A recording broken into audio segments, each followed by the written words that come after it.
Joining us this week, she's a comedian, she's an actor, and she's the first Latina to create, produce, write, and star in her own sitcom. That would be Cristela on ABC. Cristela Alonzo, welcome to Wits. Hey, thank you. Thank you so much.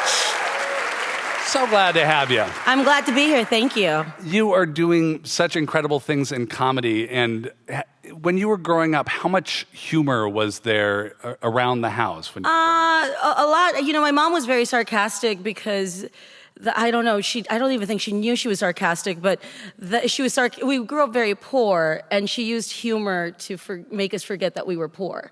So, like, for the first 7 years of my life, I grew up in a border town in Texas, right between the United States and Mexico. And for the first 7 years, my family, we lived as squatters in an abandoned diner. So we had no money, we had no running water, no food sometimes. This was a place that had closed down. This was a diner that did not work, a non-operating diner. And my mom was trying to raise 4 kids. I was the youngest one. And honestly, when we talk about those days, we laugh and laugh because we remember having so much fun. Like, where, you know, I tell people when I misbehaved, my mom would tell me to go sit in the smoking section. You know, it's like ridiculous. But we had a lot of fun. Were you aware that other people lived in houses and apartments? Absolutely not. Like, I thought everybody lived in a diner. You know, so I always wanted to ask them, like, where's your diner? And it turns out that no one lived like that. It didn't hit me till I was 20. I was 21 or 22. I was in LA. I was having dinner with friends in a diner. And I started describing to them how I lived. And this one guy was like, so you lived in a place like the one we're eating at right now? And I looked around and I thought, oh my God, I did. And it never hit me, because when you're a kid, you never think about how your childhood compares to other childhoods. You're just having fun. You're just being a kid. Yeah. You had older brothers too. What kind of influence? Older brothers can have a lot of different influences on a person. My brothers really introduced me to music a lot when I was a kid. I love music, and my brother, my older brother, who's not the oldest, he's between the oldest and me. He loved heavy metal, and as a kid, he would make me listen to heavy metal. And I learned how to play the keyboards, and we would get together and play like Iron Maiden. Yeah. Flight of the Icarus was one of my favorite songs of all time. I loved Motley Crue, and just imagine. Wait, you were playing Motley Crue on a keyboard? We were like a Mexican Partridge Family, but with heavy metal, you know? It's like, instead of Come On Get Happy, it's like, you know, Too Young to Fall in Love. Like, it was incredible. How do you play Motley Crue on a keyboard? You don't, and that's what made it so fun. I mean, the adventure. You can't play keyboards on you can't play Motley Crue on keyboards, or else they would have a keyboardist in Motley Crue. Not at all. No, not at all. No, not at all. And then how did you find your way into comedy? I mean, it sounds like you had a lot of laughs growing up. How did it become a profession? I never knew that it was a job. I never knew, you know, like, in my family, my mom wanted me to cut hair for a living, because she always said, even in a recession, people's hair grows. So you'll always have a job, you know? And when I told my mom, I loved theater. I loved it. I thought it was great. I loved musical theater. And when I told her I wanted to do that, my mom was just like, but why are you wasting your life? You know? And for her, she thought acting meant being in soap operas, Mexican soap operas, you know? Telenovelas. So, yeah. So, like, I was acting for 4 years or so, and my mom kept telling everybody, I haven't seen her on the TV. She hasn't done anything. No cancer, no pregnancy, no kidnapping, no coma, nothing. Because that's what she thought acting was being in soap operas. No evil twin. No evil twin. Mira esta. She's all fancy.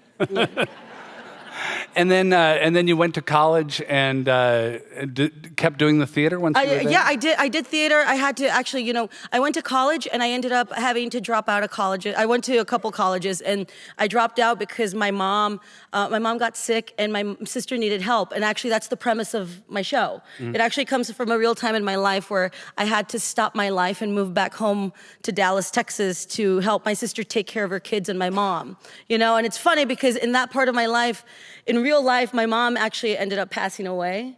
But in the show, it's the funniest, best time of my life. And it was the hardest time of my life to live in, but it was the best time to show family, the struggles of being a family, how you love and depend on each other. And I just learned that throughout those hard times came the greatest laughs. So that's where my show takes place. It's December, it's like, early 2000s in Dallas, out of a real place, in my life.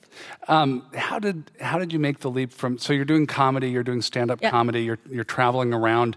How did the show Cristela come about? You know that I didn't even want the show. I didn't think I would ever have a show ever. You didn't have to take the show. What am I gonna do? Do you know how many kids are out there wanting their own shows? Right. I mean, I have to, right? No, I was actually traveling a lot, doing colleges around the country. I was doing stand-up, and somebody approached me and said, Did you ever notice that your stand-up is basically the foundation of a sitcom? Because you're telling stories. Yeah, I talk a lot about my mom. I talk a lot about, just growing up poor. And it was just, I always told people that I didn't know that food allergies were a thing till I was older. Because when you're poor, you eat whatever you can or else you don't eat. You know what I mean? So it's like that's something you never hear in the hood, like, yo, Lamar is dead. Like what? Drive-by? Nah, peanuts. Like you never hear that. You know what I mean? It's like, it's not anything, but that was my reality, so. He had a terrible gluten reaction. Yeah, I know, man. Drive-by gluten. What? Just threw him, It's having that kind of point of view that I grew up with that I realized that not everybody had. So when somebody approached me and said, your stories and your family, they think so differently than from so many other people. And I always told them, well, I think it comes from class, not from being Latino or being anything. I think that if you're a struggling blue-collar family, we all have the same problems, So when I thought about it, I thought, you know what? I'm going to give it a try. And I kept saying, what's the worst that can happen? I grew up poor. I can't go back to being as poor as I was. So I was fearless about it, and it all worked out, and now I have my show. What did it take, though? I understand that there was some obstacles between the idea, the pitch, and the pilot, and the pickup. The way that my show got on the air had never been done before in the history of TV, ever. The network passed on my script, so we didn't even get a pilot. And I understood it because there were a lot of other people that were attached, higher profile names. Henry Winkler had a pilot last year. Kevin Hart had a pilot last year. I was going up against these people that were names. I wasn't a name. So my producers and we thought there was something to the story, and we figured, they need to see this story on video to explain, to see what we were trying to show the world. So we had this little chunk of money. Usually an average, a pilot takes about $1.5 million to make.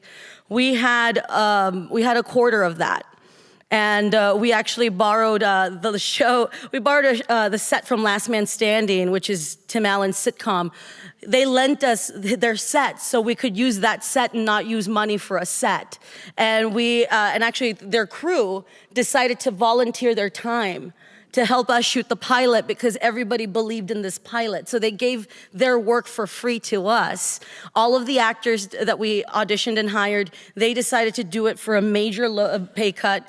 I did it for free, my producers did it for free, and we were going to tape 15 minutes, and everybody was so into it that they decided to give us the time and effort to tape a full 30 minutes. Episode, right? And not only that, but we wanted to show off because everybody in my cast spoke Spanish.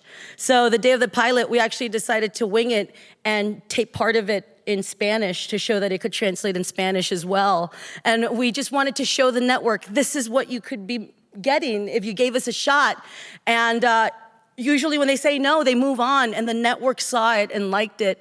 And we kept passing every bar that they had, every obstacle. And we were called the little show that could. We were kind of known as like the Bad News Bears of TV pilots last year. And we were the first ones to ever get picked up after being said no and being thrown out and completely disregarded to getting a slot on Friday nights. And we had done something, we just did it guerrilla style and shot it on our own. You just refused to believe that they had said no. We were taking no for an answer. They said no, and we're like, yeah, you're kidding. Here, come on. No. Yeah, we got a set. Well, no, we got costumes. Come on. What did they tell you about what it was that they saw after you had done all this that changed their mind? It was the fact that there were jokes in the script that they didn't get. It was so weird. Like they didn't get it because those jokes were actually, they were geared towards actual families that were blue collar. So they couldn't understand that the problems that my family had, every family had, so we had jokes about, about expired milk and how in my family, my job was to always test the milk to make sure it was good. I was doing a joke about how when you're poor, expiration dates are suggestions. You're like, all right, we'll wing it. Cristela, taste it, and they couldn't understand it. And I remember them saying, well, but it's expired. Like, yeah, but we're poor. So just because it says a date doesn't mean that it's going to be bad the next day. At midnight, it's not like Cinderella's pumpkin, like it could still be good. And the day we taped it, everybody laughed. And they're like, there were some people that were like, well, we don't get it, but it makes sense. So I talked about it, how you're the first Latina to do all these things in your own show, create, yes. produce, write, star. Do you feel like there are a lot of people counting on you? Do you feel like as you're trying to be funny and make this show, there's a lot of weight on your shoulders? Absolutely. It's funny because I've actually gotten criticism from the Latino community when they see the show and they say, well, not all Latinos are like that. And I say, yeah, I know. That's why it's not called Every Latino. The show is called Cristela, I would watch Every Latino. Hey, Every Latino. I know. Minute 2, Ecuadorians. You're like, what am I going to do? And now it's time for the Guatemalans. You're like, what? A cast of millions. I know, exactly. And now we go to the mixed races. Like, I don't even understand how long is that. But no, it's funny because my point is that I think that a lot of Latinos, because we've had such few opportunities on TV, they're so desperate to have it represented correctly, have it represented right, that they don't understand that I'm telling my story. Some people tell me that some people will criticize and say that the mom on my show is very stereotypical, which offends me because my mom is based on my real mother. So it's like, they can tweet and do whatever they want on social media, but they don't understand that when they call it a stereotype, they're actually offending what I'm doing, which is doing a tribute to my mom. And I always tell people the problem with certain shows is that with Latinos, I carry all the weight on my shoulders because if I don't do it right, quote unquote right, we might not get another opportunity to do it for another 5 years. That's how long it's been since another Latino show was on TV, on network TV, And I tell people, white people don't have to do that. White people don't see Big Bang Theory and say, hey, not all white people are like that. Hey, Modern Family, who the hell do you think you are? No, they accept that we all have different lives, Like, you don't see Roseanne and think, hey, Roseanne, not all moms are like that, which I get a lot. A lot of people say, hey, your mom, my mom's not like that. And I'm like, well, congrats, get a show and write her the way that your mom is. Or do a show called Every Latino, and it has to be 5 hours long every week to cover every Latino country.